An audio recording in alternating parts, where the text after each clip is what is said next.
எதிர்கட்சிகள் எல்லாம் ஒரு பக்கம் இருக்கிய, ஆளுங்கட்சியில் சில பல கட்சிகளோடு சேர்ந்து கூட்டணி இருக்கு. ஆனால் சிதறி கிடக்கிற எதிர்கட்சியெல்லாம் ஒன்றா சேர்ந்து அப்படியே நின்னா தான் ஆளுங்கட்சியை எதிர்க்க முடியும் அப்படின்னு ஐடியாவை விதைச்சது யார் தெரியுமா? நம்ம டிடிவி அண்ணாச்சி. எனக்கு தெரிந்தவரை நான் பார்க்கிற வரைக்கும் மத்தியில் ஆள்ற கட்சியும் மாநிலத்தில் ஆள்ற கட்சியும் அவர் எதிராக அவருடைய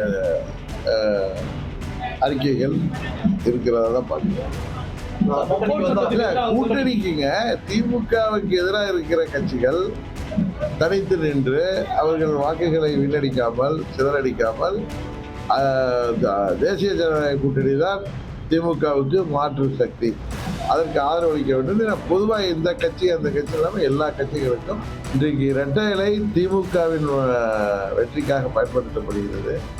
அந்த சுயநல மனிதர்களை நீங்கள் அடையாளம் காட்டாமல் அவங்களுக்கு காவடி தூக்குனீங்கன்னா 26 தேர்தலுக்கு பிறகு பழனிசாமி அம்மாவின் இயக்கத்திற்கு 3 விழா நடத்துவதற்கு தயாராகி வருகிறார்.